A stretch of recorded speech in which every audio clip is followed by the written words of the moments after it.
Hey, Scott here for This Is True Really News. We've had a bit of an issue, and we won't have a brand new This Is True Really News up for you today.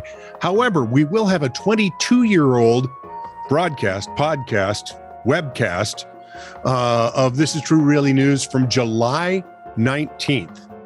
And that should be it. It's actually a lot of fun. I listened to it and I giggled at all the appropriate spots.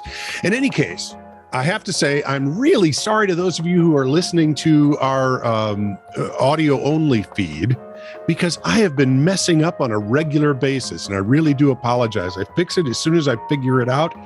But I think the problem is I'm working too quickly. I'm in too much of a hurry. I chalk it up to being extremely busy these days. In any case, I am very sorry, and I will work hard to get that corrected. Meantime, please enjoy this nonsense from July 19th, 2000.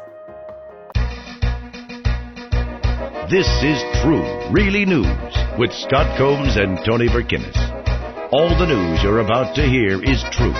Really, as far as you know. Swaziland will ban miniskirts in schools to try to halt the spread of AIDS.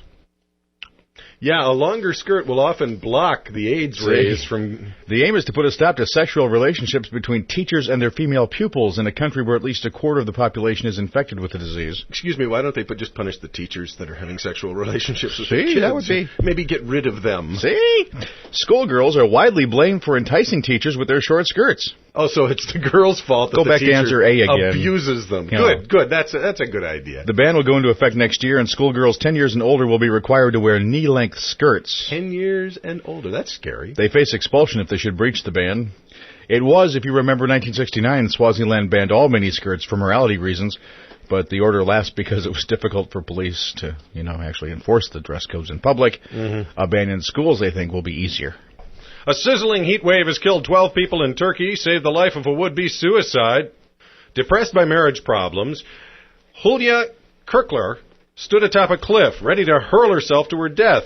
After 3 hours, as police pleaded with her not to jump, she fainted in the 111-degree heat and collapsed on the edge of the cliff. When she came to, she asked, "Aren't I dead?" He said, "No, ma'am, but you are in hell." Greek police have begun patrolling hospitals to arrest any staff, patients, or visitors caught in miniskirts in Swaziland smoking. Greek police are actually patrolling hospitals now to arrest staff, patients, or visitors who are smoking in hospitals. Angry at the persistent smoking there, the health ministry issued a decree saying anyone caught smoking in a hospital would be arrested and shot in the head. And forced to pronounce Siebert as Seibert. That's it. Or they'd be taken straight to court for summary trial. Television showed uniformed police walking through the large Athens Evangelismos hospital corridors on the first day of the decree's enforcement. Offenders face fines at the discretion of the judge. Greece has the highest per capita cigarette consumption in the European Union. Banned Canadian sprinter Ben Johnson raced again. But the prize was not a medal, it was his wallet with $4,736 in it. Yeah, 38-year-old said he'd been robbed by gypsies who distracted him as he was walking down Rome's elegant Via Veneto to go to change some money. He says a woman and a girl of around 10 years who will not be wearing miniskirts in Swaziland next year came up to him while he was on his way to the bank. While the child distracted him by asking for money for food, the woman slipped her hand in his pocket and stole his wallet. The former 100-meter world record holder, with the help of drugs, sprinted after the thieves and caught the girl. But the woman managed to do what many world-class athletes couldn't, outsprint him. Oh, how the mighty have fallen. Johnson called the police to report the stolen wallet and demand more injections. I should be able to capture a gypsy woman. You've been listening to This Is True Really News with Scott Combs and Tony Verkinnis.